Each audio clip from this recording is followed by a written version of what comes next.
Running Wild with Christine, Sex, Success, and Other Slippery Rabbit Holes. Episode 24. Let's get fired up. We are here today with Rebekah Renford to talk about enthusiasm and passion and, career transitions, I guess. Hi, Rebekah. Hi. How are you? I'm good, thank you. I'm so excited. So Rebekah and I connected over Twitter, funnily enough, because I was looking for badass people. Yeah, I was looking for badass people to talk to in Vancouver, and of course I reached out to Rebekah. She's like, "I've moved back to London." I'm like, "Great, just awesome." But this works too. Do you want to maybe give the listeners a bit of a background as to who you are, what you do, how you got there? Sure. I actually am Canadian originally, and I lived in Canada for the first 23 years of life. Mm-hmm. And I only moved to London 7 years ago, and I've been here ever since.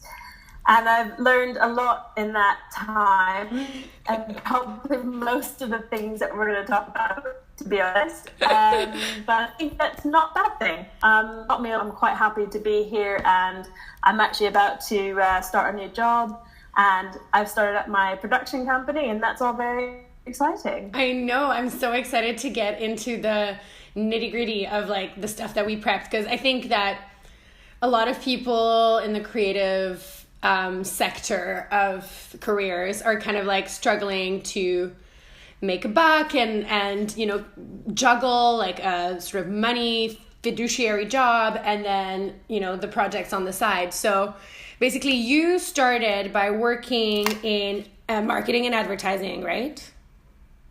Yeah, so my first job I got in London, surprisingly, I got before I actually arrived here. I was very lucky.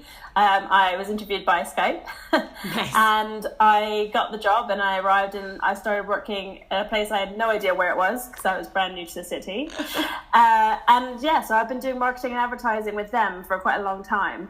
And as part of that job, I've learned a lot about film production and creative and working with creative people. So I decided that I really wanted to do more of that work. And I've been a project manager for a very long time. But I'm now, in the last few years, transitioning into being a producer instead of a project manager and being more creative and more hands-on. Yeah, that's going to be super fun because essentially I only saw the glimpses of your creative work when I reached out to you, and you worked on some pretty impressive projects. I thought they were really cool. And how does the first big project come around? How are you working your 9 to 5? How do you get into the big first credit? Honestly, I think it really is just about being passionate about what you want to do and really just putting yourself out there. And I know that's scary for a lot of people, but if you really want to get somewhere, you have to do the extra. You have to do more than your 9 to 5. When I was in college, I worked, one of my friends who was in the class with me, he used to do a lot of work outside of our normal classes, outside of our assignments. And I kind of always wondered why. Yeah. And also how he managed to fit it all in. I didn't know because he wasn't working though, and I was at the time. Yeah. But when we left uni, he went out and got a really good job doing the thing that he had been doing during our classes as well as outside of those. And I struggled a bit more. Yeah. And to be fair, it worked out fine for me in the end. And actually it's brought me to where I am now. But I think that that's a lesson that I've learned, and that's what I've applied now, is I have known that in order to transition, in order to move on to other things, you have to do more than your 9 to 5. You have to go out there and put yourself out there and talk to people, and you have to talk about your passion, because if you don't, people don't know what you want. Exactly. And surprisingly, people actually want to help you. So I think that if you talk to people about what you love, about what you want to do, sooner or later people will start coming out of the woodwork and say, I know this person and they can help you out and all that. And that's really, really great. Yeah. And for me, it happened that somebody I knew at my job, he had left the business, but I told him, look, I really want to get into this. Do you know anybody, anything? And he's like, actually, I could really use some help on this. So would you like to help me on this project that I'm doing now? Yeah. And that's kind of that. I just fell into that. Was that Biopunk? I guess, but was that Biopunk? Pardon? Was that Biopunk? Yes, that's Biopunk. Can you tell us a bit more about that? Yeah, Biopunk is a short film. Well, it's actually a concept film. Yeah. As most people know in the film industry, if independent stuff is, you don't get paid for it very often. Or well, never. But it's a great way to build your skills and to meet people and to add to your credit list so that you can get those paid jobs later on. Yeah. So it's a concept, a proof of concept, basically, that the producers could then use to go and gain funding. Pitch. So we could have a paid job to make a feature, which is really exciting. It's so wonderful. I recommend everyone. I'll be posting your website in the description of the episode. It's such beautiful art direction and everything. I just thought, it looks really cool. And so basically he hired you, quote unquote, got you on board as like, as what? As a project manager or? So he brought me on board as a production coordinator, excuse me. And I actually asked him originally, I was like, I'll be a runner, I'll be whatever you need. Like, no, production coordinator, I'll put you in there. And don't get me wrong, when I started that, I had no idea what I was getting myself into. I thought that it was going to be a lot of what I'd already done, but there was a lot of things I didn't know, that classic, you don't know what you don't know. Yeah.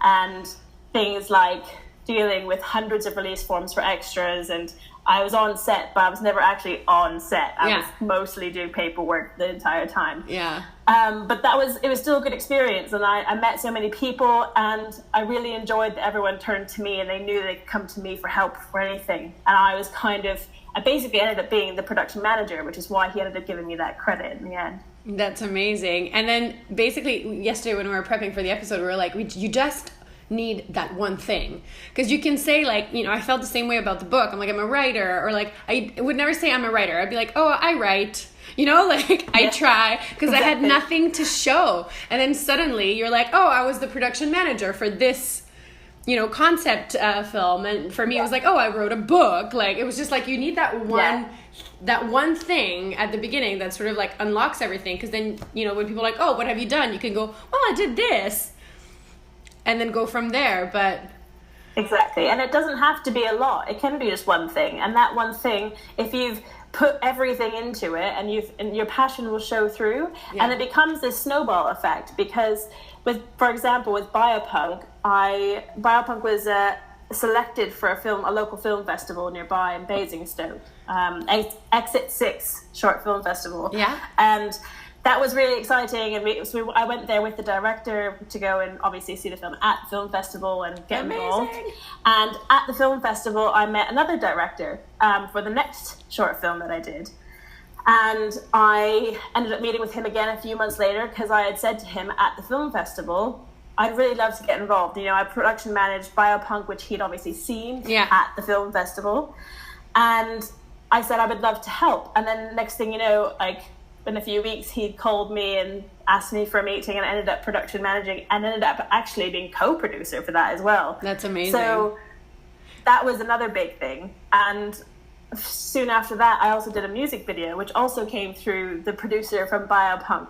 And you soon learn that this industry, while there's lots of people in it, it's actually a very small world, especially with film festivals and the crew, everybody. Not everybody knows everybody, but you'll find there's connections that you didn't expect. For sure. Yeah, it just becomes a snowball effect, which is why, like you were saying, that first thing is so important. And that's why it's so important to put passion into everything that you do. And if you don't want to do it, then don't do it. Exactly. And I think it's very funny because, there's this sort of like millennial dichotomy between like, oh, I'm just like, I have to pay my rent, I have to have a job, like there are all these things that I have to do.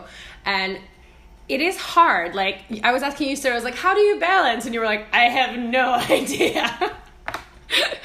And it's just like, I think... No, don't.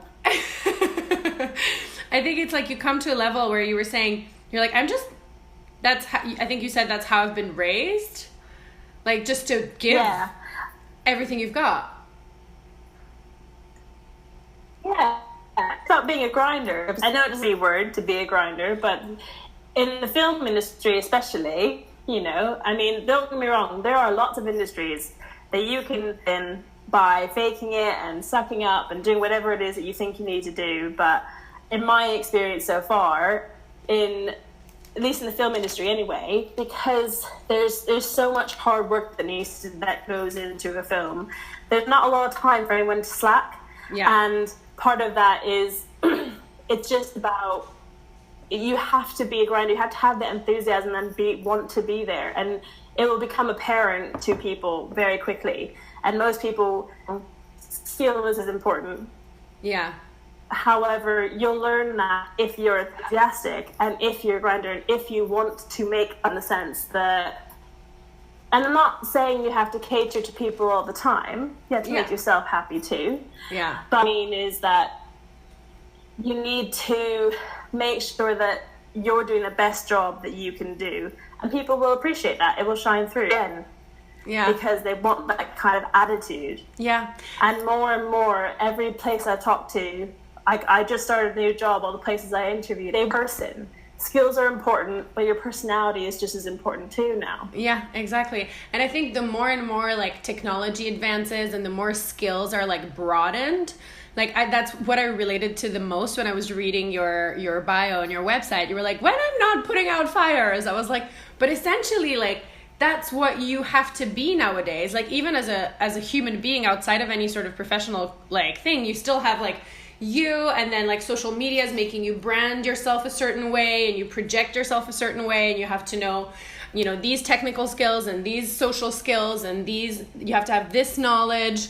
Like all of these things are sort of like multitasking all around us, and like we don't actually give ourselves the credit sometimes, I think, as humans, to be like, actually I'm doing a lot, like on a daily, I'm doing a lot, and it's okay not to know sometimes. It's okay to fake it for a minute until you have the right person to ask the question to be like, okay, so what is that? Like, what do you want me to do? And then just go ahead with, like you said, passion. Yeah, and I think it's also okay, like I've realized this as well, that most of my life I have been a very high achiever. I've been that person who, I like attention and I get it by achieving things. Yeah. And that's kind of why I've ended up in London and I've got this good job, and, you know, because that's what's enabled me to get to where I am. And I think that part of that is I've had to learn as well that it's okay not to always have a goal, and because I've always thought that I needed to have one. And in the last few years, I've realized, especially when you have to balance a full-time job and managing a film on the side, like in your evenings and weekends, that takes a lot out of you. And I say I don't know how I balanced it. Obviously, I did it. I mean, it was mostly eating soup and not doing much else except working. But I think that it is a lot about just making sure that you have a goal sometimes and when you need one, but it's also okay to take a break. And if you need to take a month, 3 months, 6 months where you don't have any goals and you don't have anything that you're working towards because you just need to recharge, that's okay. Yeah. If you just want to go to work and go home, that's okay, because you know that you're going to get bored of that eventually anyway, and you'll have another goal again in 6 months or however long. Exactly. And that is totally fine. Exactly. I feel like it's funny how much pressure is put on people for that. Like in the book I described, like when I got to France and I quit my job and I just, you know, got dumped and all this stuff was happening, and everyone around me was sort of like, what are you doing?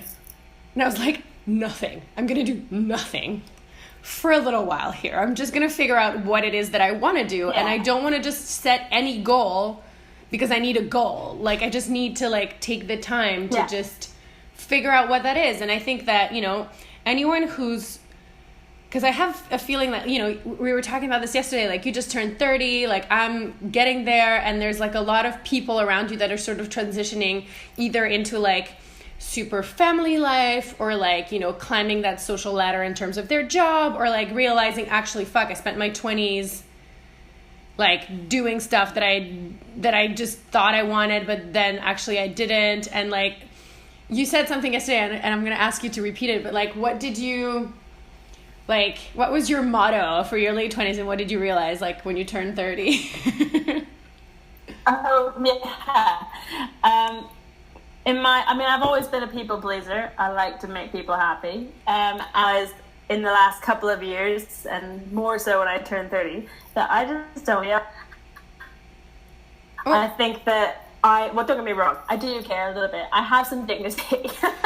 I'm not going to go, but I do think that in my early 20s, I didn't care a lot about me, but I did.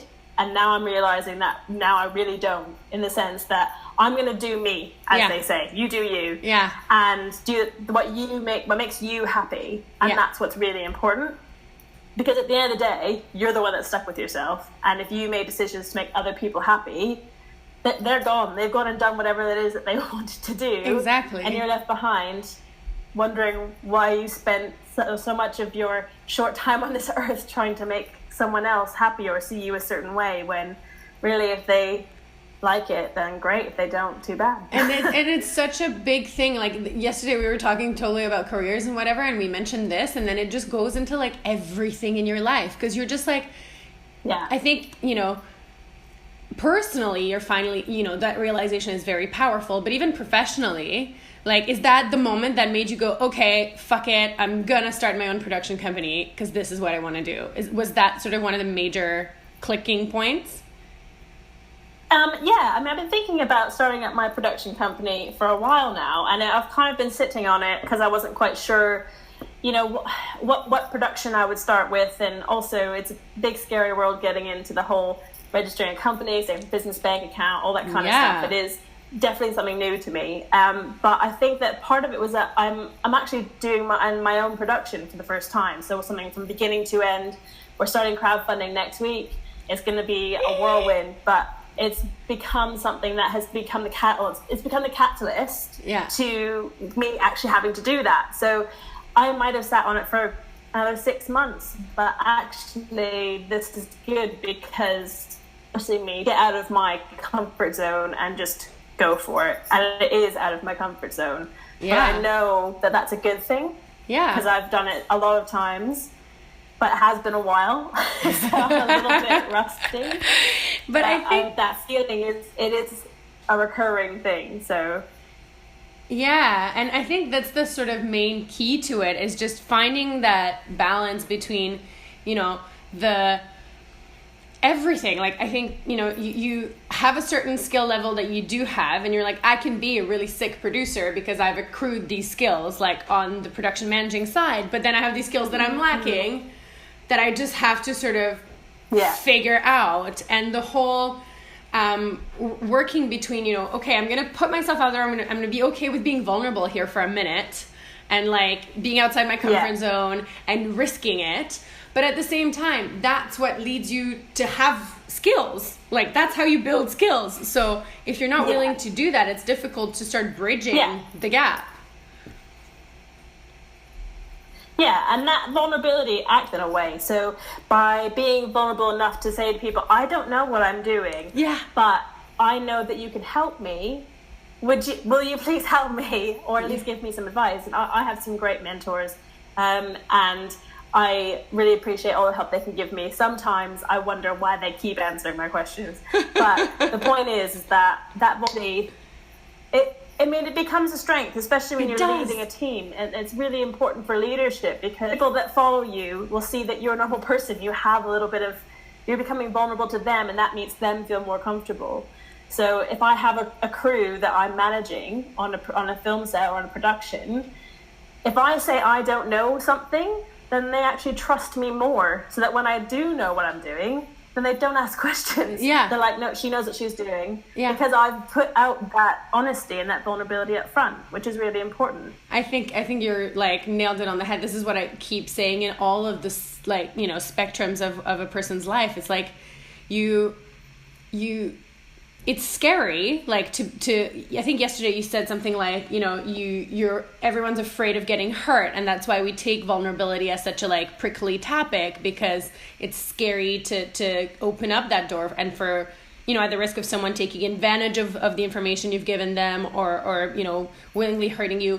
But I find that that's like one of those like life myths. Like, yeah, okay, there are mean people out there for sure. Like, you are at risk. But like you just said, the more you open up that door of saying, hey, like, I'm a full-blown human being, like, I have my shortcomings, these are them right now, leads someone else to be like, oh, I can actually do that. I can actually say that also, and be like, okay, if you share that with me, then I don't have to either be faking it or sucking up or doing all this other stuff that we do of like pretending that we're at a certain level that we might not be at, or just like reinforcing the level that we do know just to stay on top of our game because this is what we know and staying there. It's like, no, like there's a certain point where that when you open up, you know, whether it's to say, this is the project that I want to do, this is the career that I want to take on, this is the transition that I'm facing, or I like this guy, maybe I'll tell him, like, whichever part of, you know, the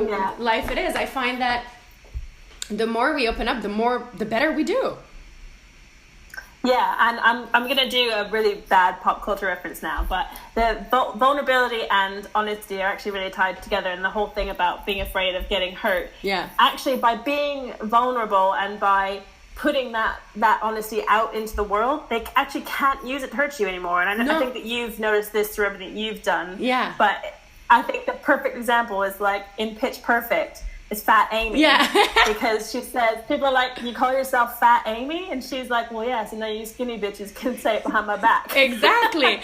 But that's totally it's it. putting yourself out there, and vulnerability and honesty are so closely tied together, and actually it kind of ends up becoming a strength, not a weakness. For sure. And I think we should pursue that. But I think it's also, it relates back to, you know, when you said that you were like, oh yeah, check out, I guess like later in your job, like check out my side projects, and someone was like, oh, they're actually good.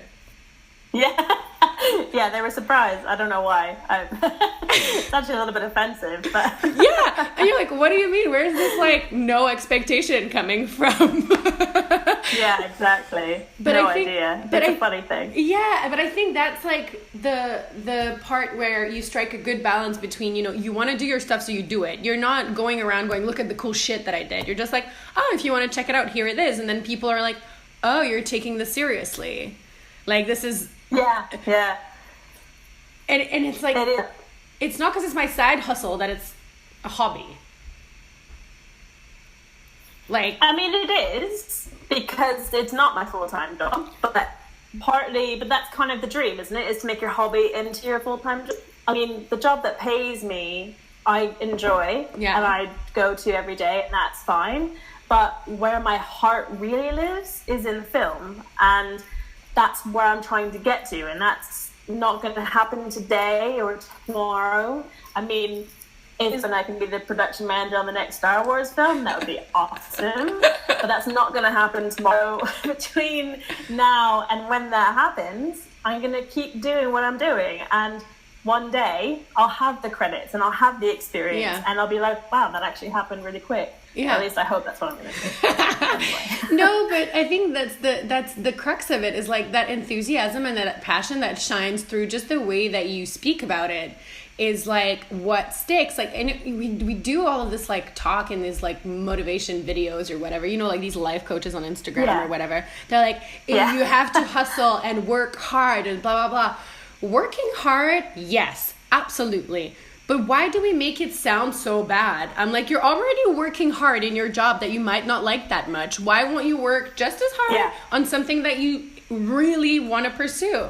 And like, we just make it such a big scary thing to work that hard. And it's like, well, I don't know. I mean, especially I think maybe it was the same for you, but I find the jobs where you work the hardest, like, you know, film sets or, you know, things that are intensive in terms of time, you actually end up enjoying the people around you, and like everyone's in the same boat, and you make such better connections with them than, you know, someone that you shared 3 years with in a 9 to 5 that you had nothing to say to. This is my personal experience. I'm not saying you lived it, but no, I exactly, you're exactly right. And you'll hear this a lot on, if you ever watch special features on some of the big films, especially franchises. So anything that's, you know, a really long TV series, or Harry Potter, or Lord of the Rings, where these actors have been working together for years, they have a much stronger relationship and a much more honest and open relationship that carries on to the rest of their lives than most people that you will work with in an office from 9 to 5. And that is partly because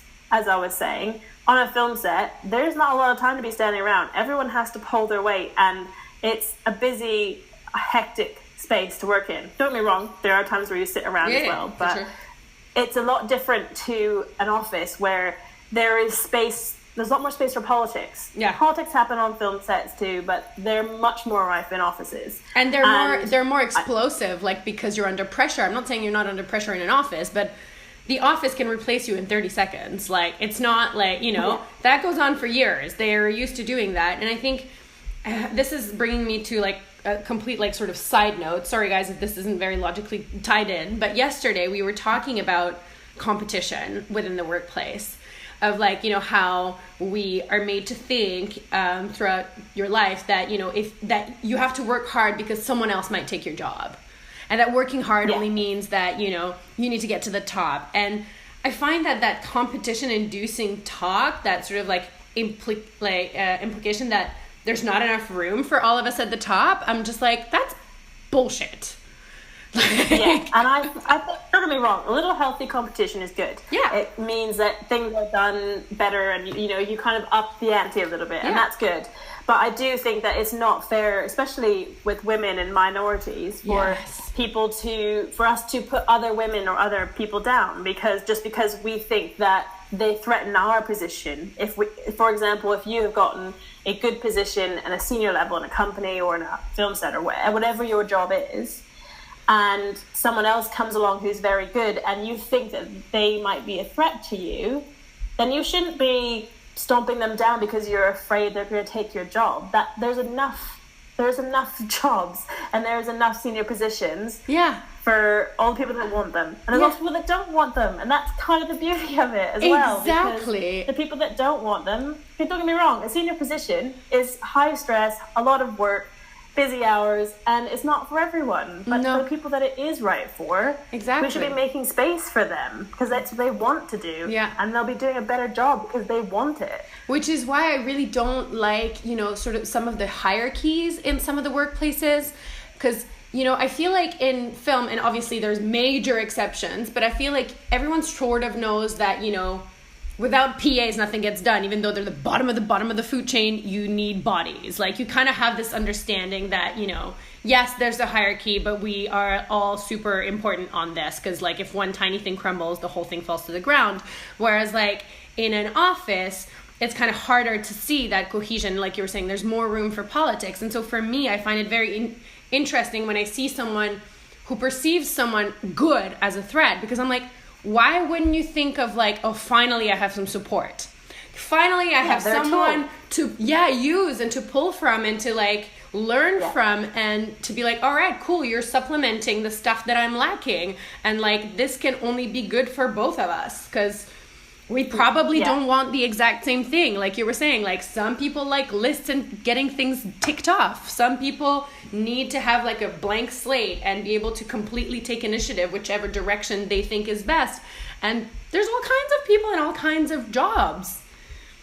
Yeah, and that's exactly the thing as well. Is that kind of tying us back to the vulnerability and leadership styles a little bit. The whole idea that someone else who is really good being a threat instead of being a tool is, I find just mind-boggling that people don't use this to their advantage, in the sense that if I'm a leader or a line manager, and like I was saying before, and I'm very honest about what I don't know, look, these are my areas of expertise, A, B, and C.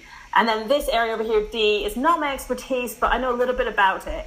And then someone else who is maybe below me or under me or whatever on the hierarchy, quote unquote, as you would say, then if they've got the skills in subject D, then I should be using those and leveraging them, and that actually makes us all stronger. Exactly. Rather than pushing them down and then making everybody more worse off. Exactly. So I think that we should be helping each other, and it's the whole, we didn't talk about this yesterday, but one of my favorite things is the whole concept of paying it forward. Yeah. And someone, one of my mentors told me this recently, and I asked her a few times for some advice on things, and when I was trying to do some progression through my career. And I was always super grateful, and I said, what can I do to thank you? And she said, just pay it forward, and that's good, and that's what I'll do, and I'll continue doing that, because not enough people do it. Yeah. I don't want anything in return. I want you to continue this cycle of people helping each other, because we'll all be better off for it. Exactly. And that's why I find it's so funny, you know, that thing that we're talking about vulnerability, and every time I prep with people for an episode, I'm like, you know, what is it that you don't want to talk about? Because I'm literally an open book, but there's always areas that people are like, and I think most people are actually like, I'm okay with, you know, everything other than, I don't know, family or something that's like super personal that you don't want out in the public, which I totally get. But it's and you mentioned this, and I thought it was so smart, because it's like that double-edged sword between, you know, being an open book as a person, like in your social spheres with the people that are near you, that you know, give your trust to and want, you know, to surround yourself with. But then also finding a way to get ahead in this society by being open and being vulnerable, but also not giving that leverage to the wrong people, and not, you know, not using it as a, like, I hate when I'm looking on Instagram, people are like, oh, this is the real life. And I do this all the time, like first offender, being like, oh, this is how I look like shit in the morning. And I'm like, I still angled that photo and I still filtered it. So that's not exactly how shit I look in the morning. I look a little, like 5% worse than that. But, but I think as long as we accept that every little thing is just pushing it a bit forward, like whether it's for you or for someone else, or the, you know, just accepting that everything you choose, no matter how big or small the risk is getting you, you know, 5-10% closer to where you want to be, then, you know, fuck it. If someone uses it against you, that just shows on them.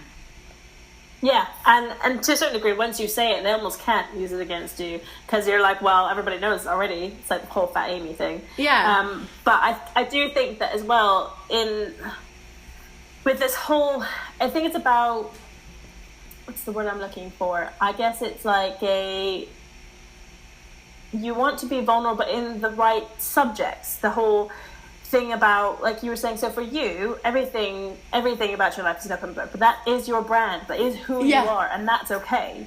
So for me, because my brand is that I'm a creative producer and I do short film and independent film on the side, I am happy to be an open book about everything, about my struggles with setting up a business for the first time, about balancing with a full-time job, about how I have struggles managing a good eating pattern, and because of all that balance, and making sure that I go to the gym. I'm happy to talk about all of that, because that is part of my brand. It's I cannot think of the word that I wanted to use. It's a curation. That's it's curated. A curation of your open bookness, if that makes sense. Absolutely. And I think that that's so funny, because we need to be more aware of how much everything is curated, and how, you know, the entire process functions. Like, you know, I don't expect people to have any kind of openness, like it's up to them, but I keep being like, you know, regardless of how much I'm like, oh, this is all perception, like I know, you know, I'm also building a quote unquote brand. I hate that word, but it is what I'm doing. And then still like that little like voice inside you of like, how is that person doing all of this? How are they doing so well? Like, what is it that I'm not doing? Or like, you know, how do you get to that? Like that sort of like comparison that I guess is like innate to a generation born with social media and like all of that stuff. I think it's very hard, and like we are starting to have the conversation as a society of just being like, and I think yesterday you called it like, this is the highlights reel. Exactly. Of like, no. And it is. Go ahead. Sorry, go ahead. I was just going to say that it is very interesting, the whole thing about every time you see someone who is really like a high achiever, who has done really well, I've seen a few people like this who I look at them and I go, where do you find the time, honestly? Because I think of my own life and I'm like, I can't fit everything in. I don't know how you people do it. And I manage time for a living. I can't figure out how to fit everything in. So that means something. But I think that actually what it comes down to is, like I was saying, it's about the highlights reel. So it looks like they're fitting in tons of stuff. And yes, they've achieved a lot, but what you don't see is what they haven't achieved and what goals they haven't hit. I have friends who they're always off doing things, and they got married a few years ago, and they were freelancing, they were doing films, and they were running a marathon, and those kinds of things. They're like, how are you doing this? And I actually had a drunken, broken down conversation with them one day. And I was like, how do you do it all? Seriously. And she's like, we don't do it all. But that's because you're seeing the things that they do, not the things that they don't do. I know. And it's the same for all of us, I think. Yeah. So people see that, yes, I've got a new job, and yes, I've started a production company, and I've now got this new film I've started. But they don't see that I haven't been to the gym in 2 months. Yeah. And I'm finally going back to kickboxing this week, which is really a big deal for me. But that's a really good example of what you see and what you don't see, and how everybody has the exact same amount of time in the day. Yeah. Nobody gets extra or less. It is all the same, and it's how you use it.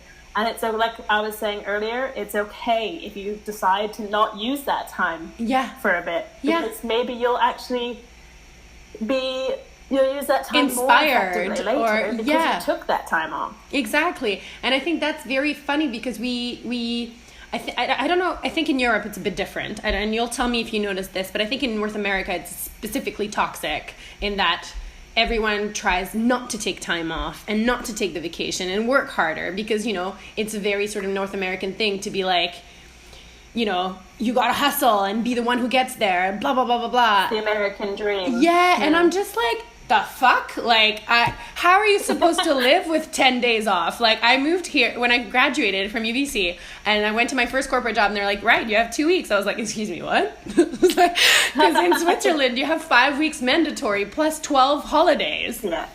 Like, and everyone is, like, really chastising you if you don't take your time off. They're like, go. Like, breathe. Yeah.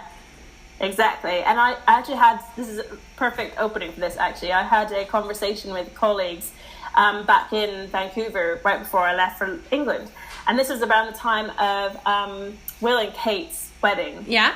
And they got an extra bank holiday. Yeah. And I remember talking about it with my colleagues back in Canada at the time. And I was like, wow, they got an extra holiday just for a royal wedding. That's epic. And also they have like this 5 weeks holiday. Yeah. And somebody said to me, they were like, how do they get anything done? And I was like, actually, they probably get more done because they're well rested. Bitch. Exactly. No, but that's for sure. So it's a big difference. And actually, I find it even more funny that people here, especially in the UK, sometimes you'll find people who are like, oh, we don't get enough holiday. Look at how much they get in France. Yeah. And I'm like, dude, would you like 2 weeks? Because you should be happy with what you got. No, but it's really funny. That's me being biased because I used to have 2 weeks. Yeah. Now I've got 5 and I have to find things to do with it. For sure. But I think it's all about perspective. And I think it's also a really good indication of how much we don't in North America value mental health. Like, this is why we have so many issues. You cannot constantly be on the verge of burnout. Like, especially if you're a creative or if you're an industry that demands of you that, you have 2 jobs and you work, like, insane hours, which is what I really like about, when you get into the film industry and there's, like, you work on a project and then after the project, if you need 1 month or 2 months off, that's totally normal. Like, it's expected of you to have some recoup time. And I think it's very interesting that we don't address this as much. And everyone's like, how do you do it all? And I'm like, this is why we burn out. This is why we have these conversations about feeling inadequate, about the amount of things that we achieve, is because we don't take any time to think about just resting and being balanced and taking backup kickboxing and Yeah, and it is an interesting thing that, like, for example, this is a perfect time that we're having this conversation, really, because I just left my job of 7 years last week. It was my last day, and on Monday I start a new job, and I took this week off on purpose, and I know that I'm going to be raring to go. I'm already, raring to go on Monday. I've had some rest, and I have gone back to kickboxing. I've got my life back on track. Back on track. Yeah. And I have, I've cleared out my wardrobe and I've done a bit of organizing around the house, and it makes you feel so much better. And if I had just gone straight from one job to the new one, I don't think I would wouldn't have been in the same headspace. No. I wouldn't have been, I still would have been excited, but I don't think that I would have been as on the ball, if you will. Yeah, you would have been so much you're more ready to take on any challenge now, or I am anyway. And it's not going to be overwhelming. Whereas if you didn't have time to just breathe between the two and go like, okay, I'm going to mourn this 7 years and put a nice little bow on it and be like, that's what that was. And then sort of open up a brand new notebook for the other one. And I think it's so... I do have an action notebook, by the way, because I'm a freak like that. I love it. But all new stationery. I it's love going it. back to school almost. But I did the same thing when I got back to Vancouver. I was like, all right, I need a new agenda and I need pens. I'm like, I've been living in a suitcase for 2 years, so I was like, oh my god, pens. It's such a fucking nerd, but I think it just shows if you can have. I think this is the funnest part about having this conversation with you is that enthusiasm that you have for your projects and that passion that you have for the goals that you want to achieve. It's transpires in all of your life. So if you and I hate saying this because for the longest time I didn't know what my passion was. So I felt really uncomfortable and I felt very sort of disappointed with myself and inadequate a lot because everyone was like, follow your dreams. And I was like, what the fuck do you do if you don't have a dream? It's just a very stupid saying. I don't know what I want to do. But stumble on it. Like you said, you do things on the side. Sometimes you don't. Yeah, and sometimes you don't know what's going to be. And don't get me wrong, I know that it might sound easy. Oh, it's film production, you can do that on the side. It's actually really not. But also, there are lots of other types of things that you can do. And I think you'll actually see this in lots of, like we were saying, there's motivational speakers and things like that are really hard to actually relate to half the time. Yeah. But they actually they always say that whatever it is that is your hobby that you would want to do every day, some things are really hard to make into a job, but it's not impossible, especially nowadays with the internet and how many things you can do for free or just by social media. Social media is free. Yeah. I mean, they say this a lot whenever you go to any sort of film talk. If you want to market your film, it's social media. That's the cheapest place to do it. Because you don't have to pay for adverts, you don't have to pay for marketing. It's just you and a social media account and a phone or a laptop. Exactly. And don't get me wrong, it is hard setting it up. I've actually just done it for the next short film that I'm doing. I know, I followed you. You're like, okay, I've got 2 tweets and now I need to get followers. But once it's going, it is the best place to market everything. And you get people that you know to retweet, and it's just, like I said before, it's a snowball effect. Yeah. It's really hard. It's really time consuming. It makes me want to throw my fucking phone in the ocean for the next year and a half. How much time I spend on social media marketing my book. And someone actually asked me that yesterday. They were like, so where do you do your publicity? And I was just like, funny. I spend 8 hours on Instagram every day, trying to get ideas and trying to like and follow. And, I suck at tweeting, but I try. And the podcast typically is just a way of getting everyone to talk about their project. So it's, in a sort of indirect way, promoting all of our work and having interesting conversations that I find way more productive than, liking someone's cool neon sign on Instagram. I say this because I just posted a picture of a neon sign. But, it's just there are things you can do. And even when I was looking for an editor for my book and I spent some time on Upwork and Fiverr and finding these communities of freelancers and people who work within the gig industry, people shit on that so much. And I'm like, it's actually the way that we are going. Everyone wants to try their hand at things. And if you want to try your hand, you just got to work for free or do a project that's tiny and minuscule and see what you learn and if you like it and where it goes.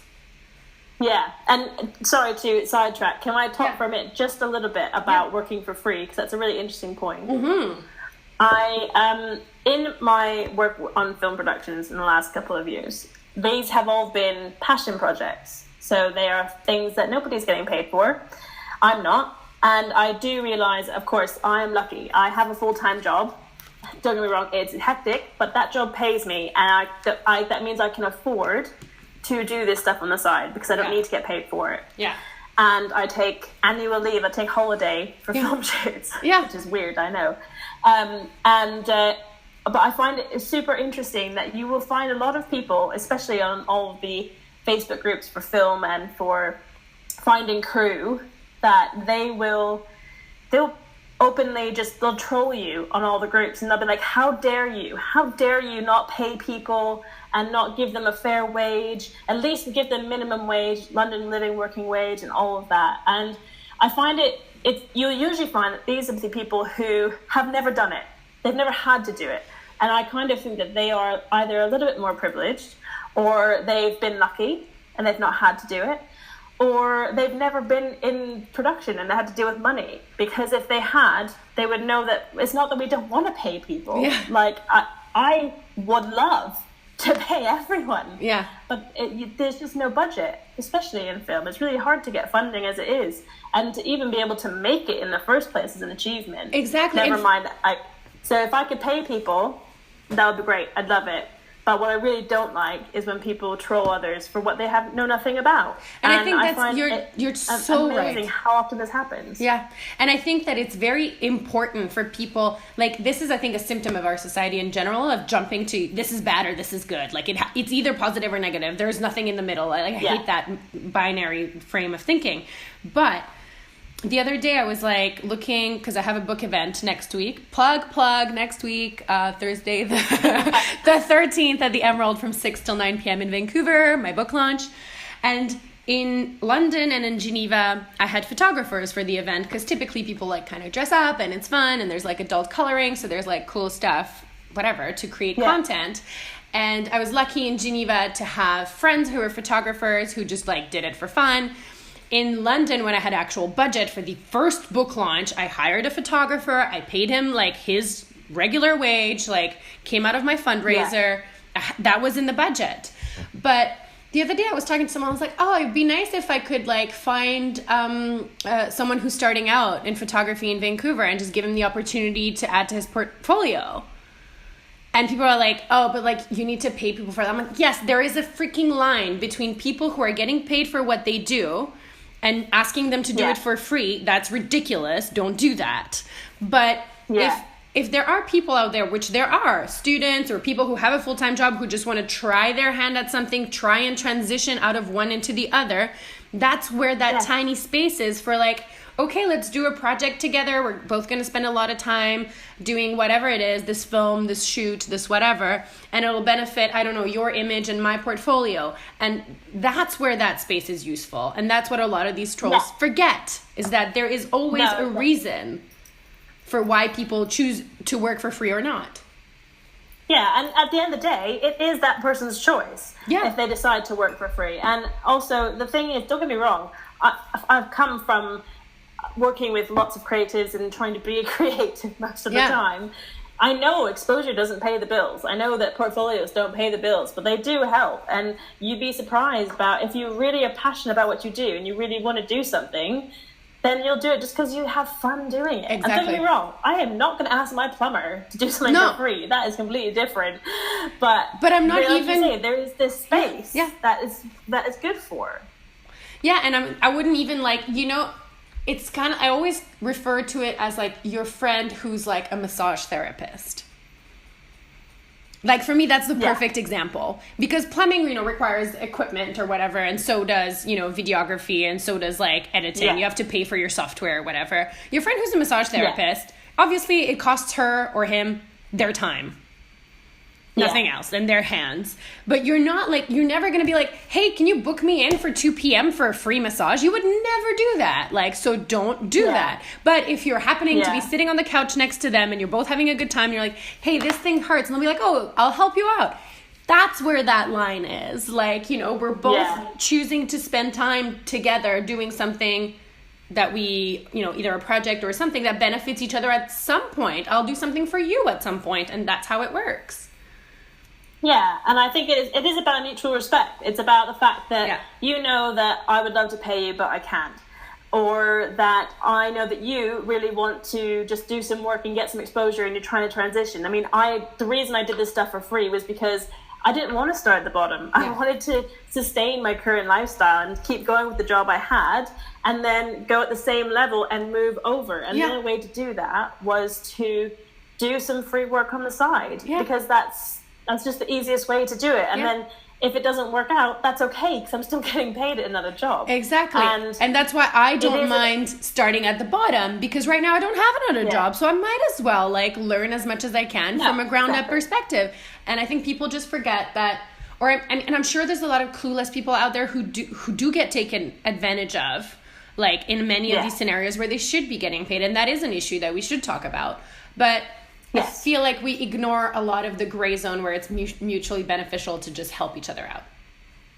Yeah, and especially things like passion projects, or people who can help each other in some way. And I think it really does, like I was saying, it comes down to honesty and to a respect between those of individuals. And I don't think it's anybody's place really from the outside to be poking holes on that relationship between those two people, unless they see something that really is wrong.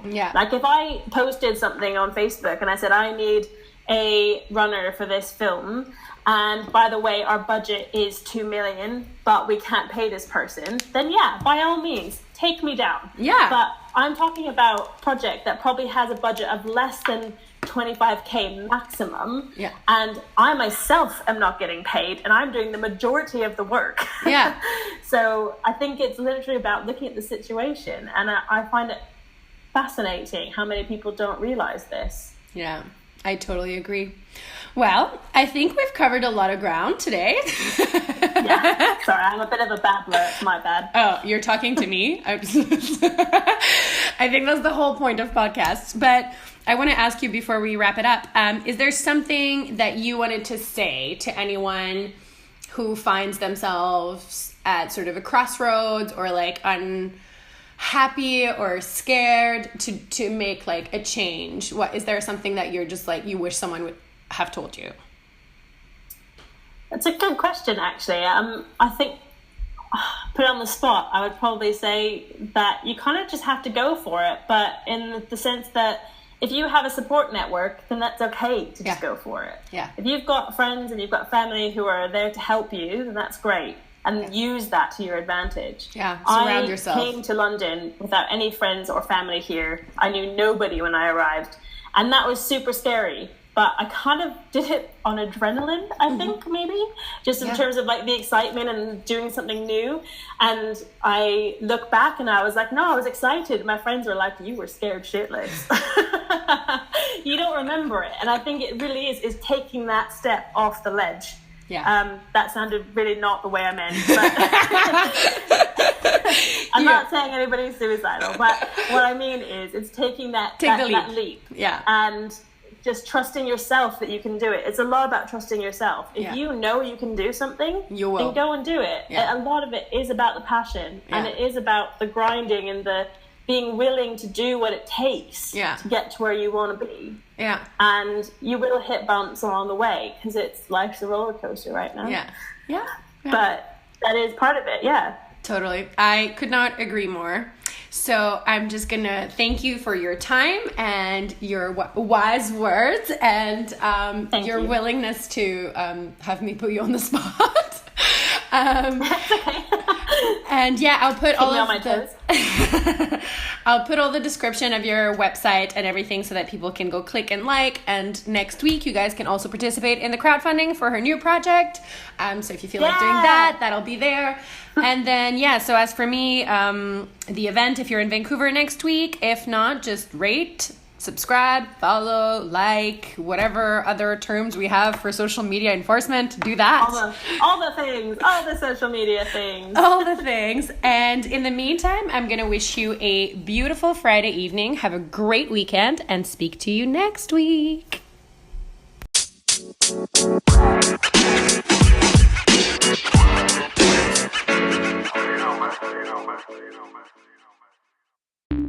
The podcast you just heard was published with Anchor.